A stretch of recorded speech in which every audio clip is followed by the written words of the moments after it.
Assalamualaikum warahmatullahi wabarakatuh. Apa kabar adik-adikku pada hari ini? Semoga semuanya dalam keadaan sehat. Nah, berhubung materi sistem sirkulasi dan sistem gerak itu sudah selesai, maka sekarang Ibu akan melanjutkan materi yang telah Ibu Dini ajarkan, yaitu jaringan tumbuhan. Nah, sekarang Ibu akan mengajarkan materi mengenai jaringan hewannya, ya. Di sini langsung saja, apakah ada yang masih ingat apa sih itu jaringan?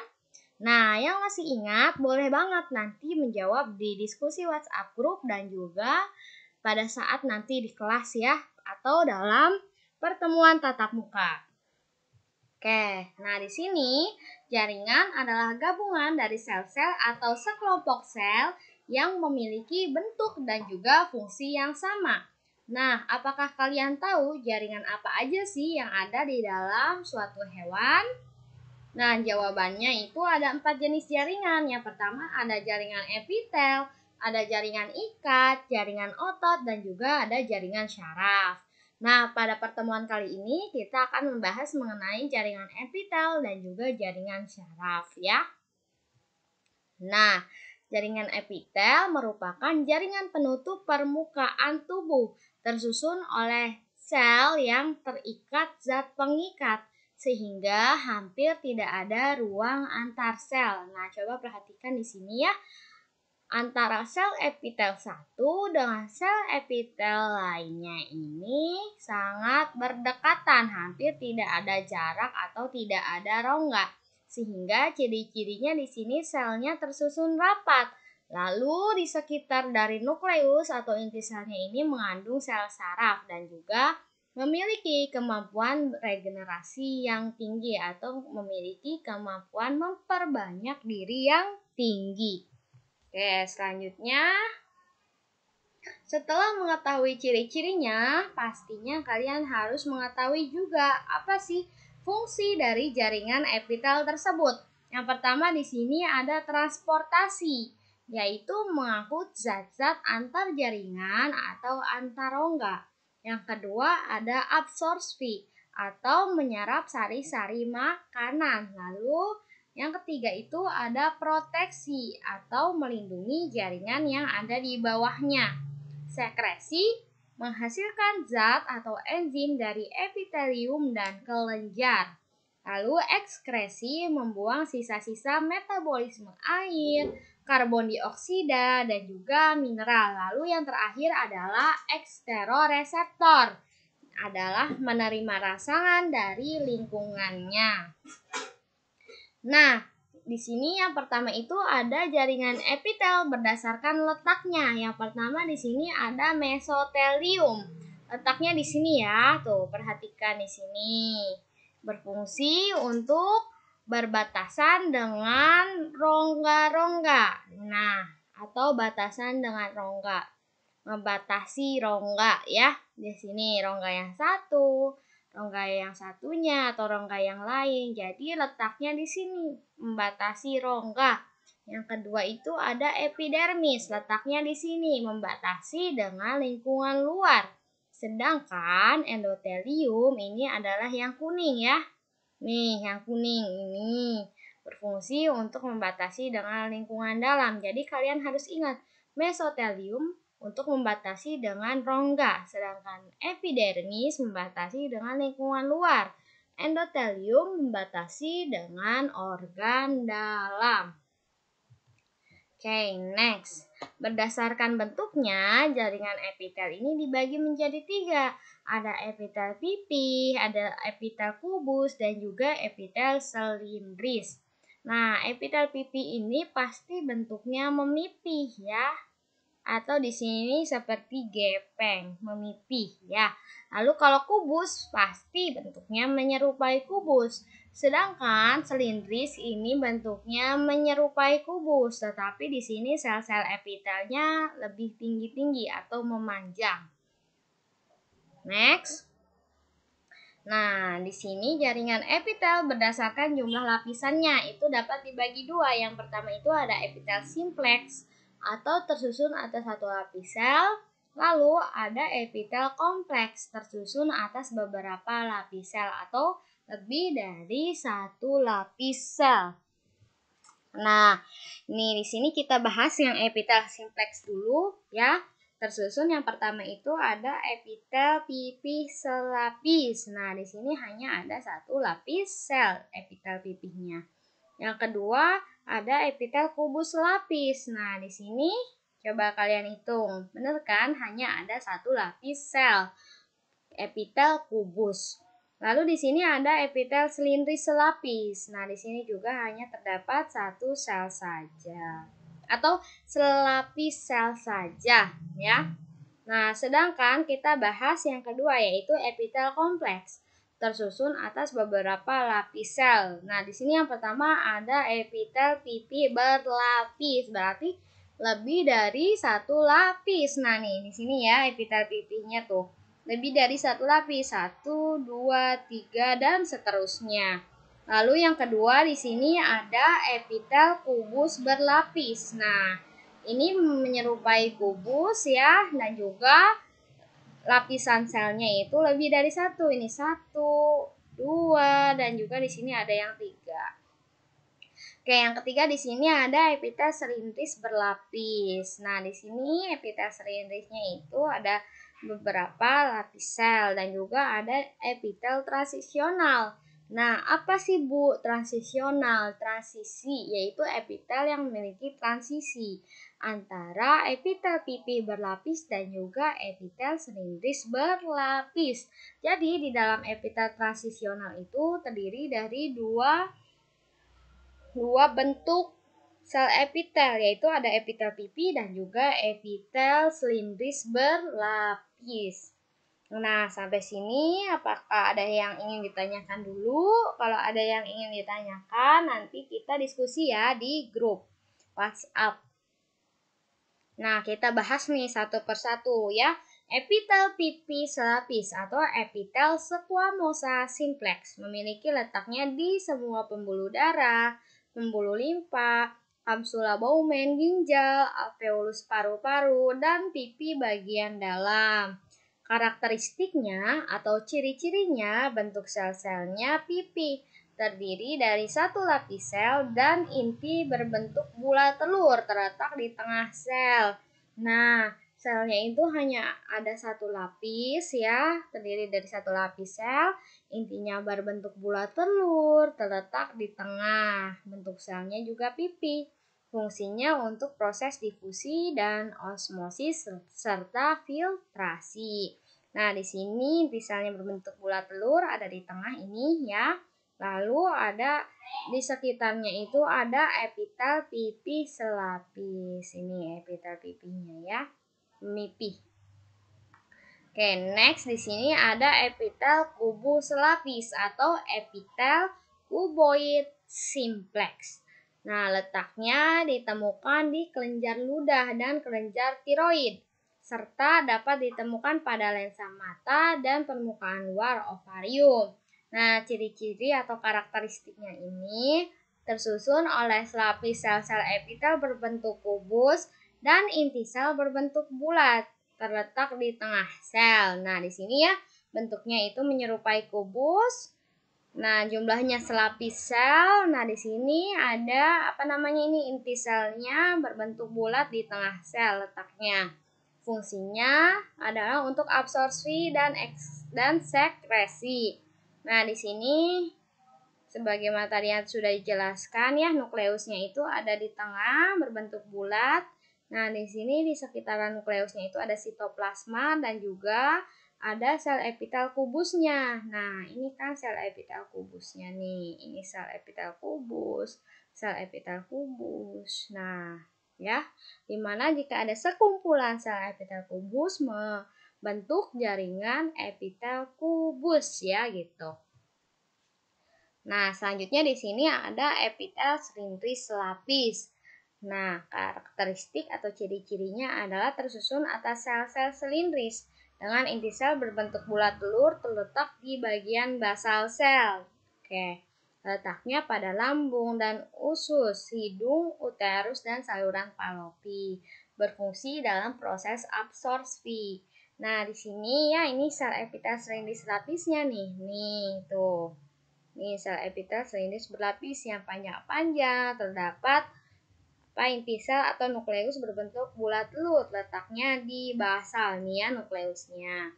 Nah, yang menjadi ciri khas dalam epitel selindris lapis ini adalah adanya sel Goldberg. Nah, sel Goldberg ini dapat kalian amati jika kalian mengamatinya di mikroskop, yaitu ini ya bagian yang berwarna putih.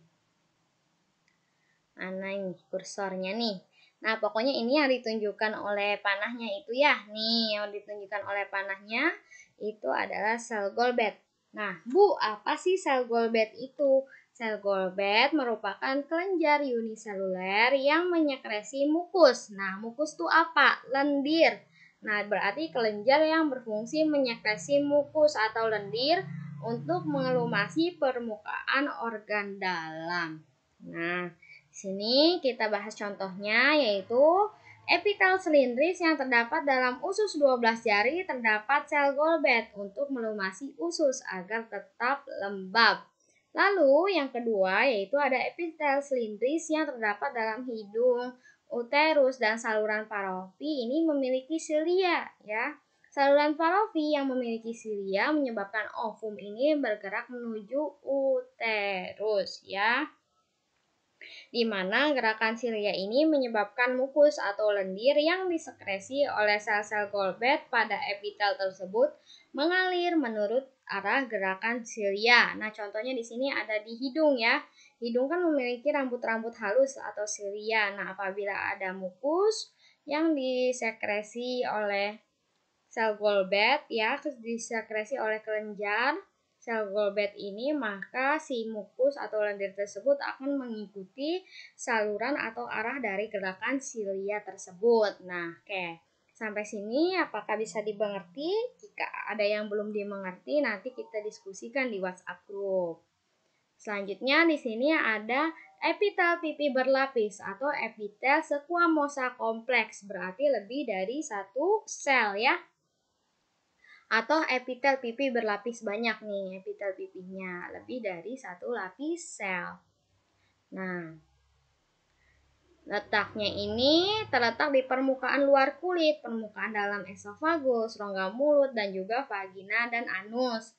Fungsinya untuk melindungi jaringan bawahnya dari gesekan, di mana ya pada kulit sel-sel epitel pada lapisan terluar, berarti di sini ya, sel-sel epitel terluar ini tidak memiliki inti. Nah, tidak memiliki inti atau intinya itu mati. Dan sitoplasmanya digantikan oleh protein keratin atau zat tanduk, sehingga menjadi kering dan juga bersisik pada kulit ya.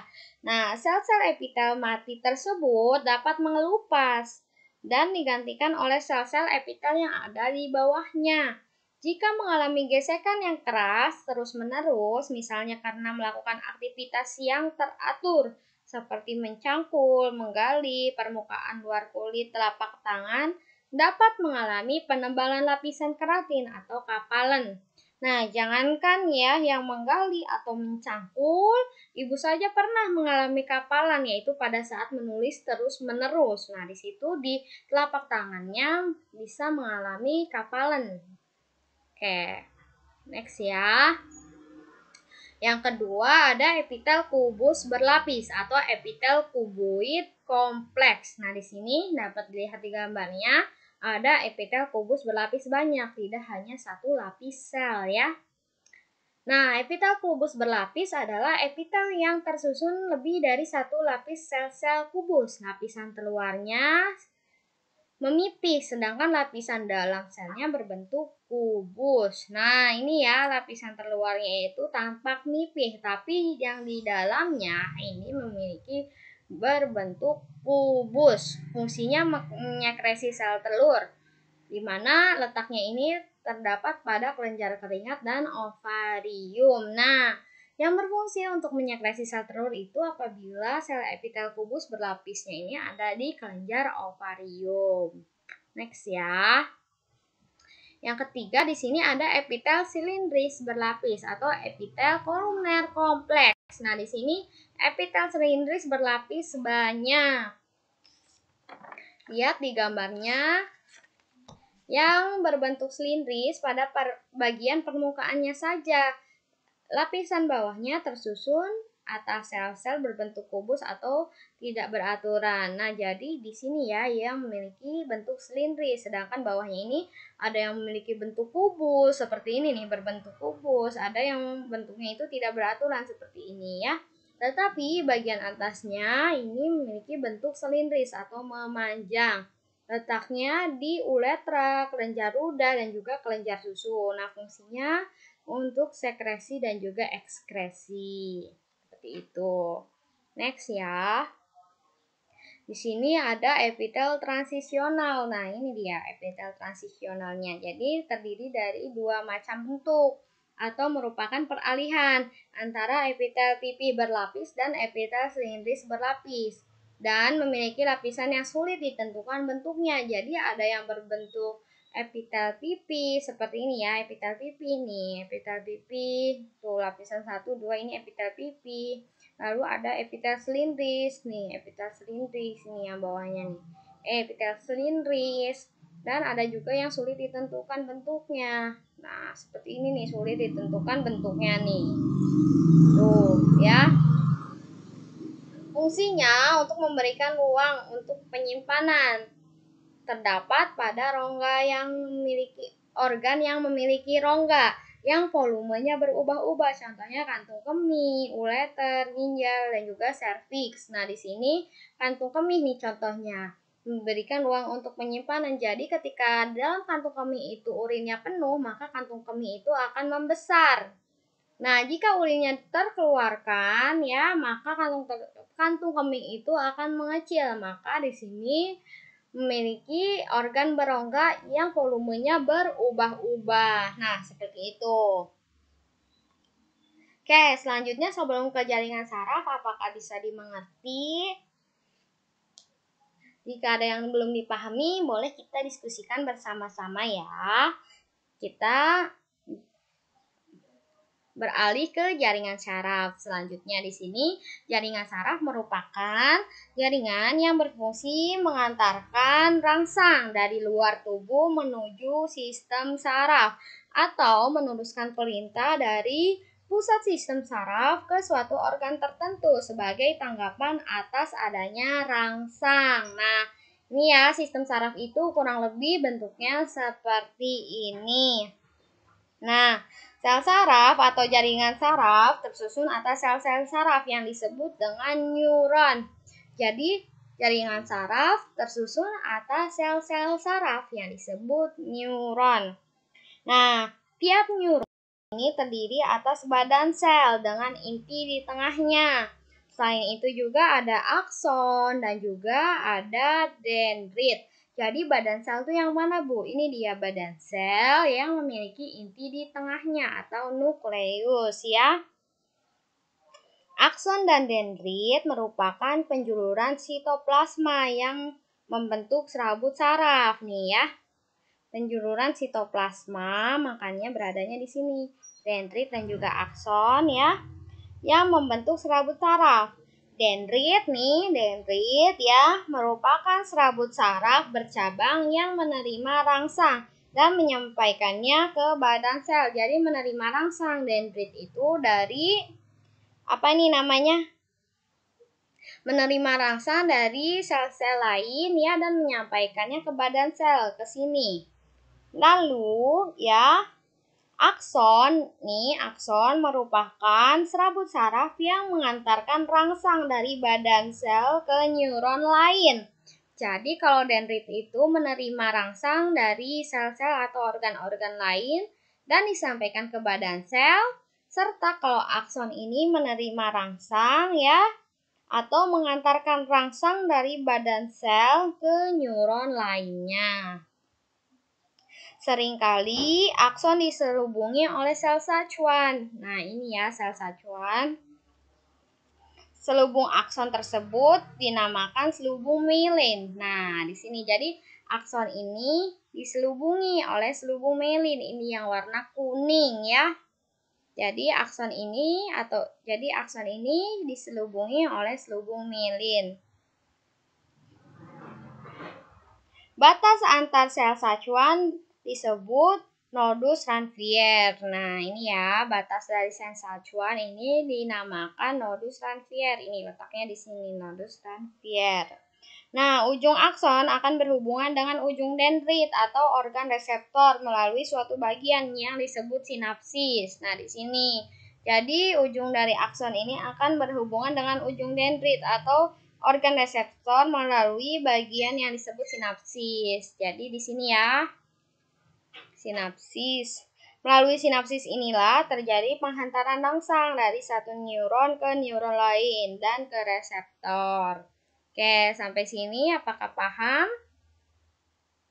Jika paham, di sini juga ada penjelasannya tuh ya. Dendrit menerima impuls dan menghantarkannya ke badan sel. Nah, badan sel berfungsi menerima impuls dari dendrit dan meneruskannya ke akson. Nah, nukleus sendiri mengatur aktivitas dari neuron tersebut atau sel saraf.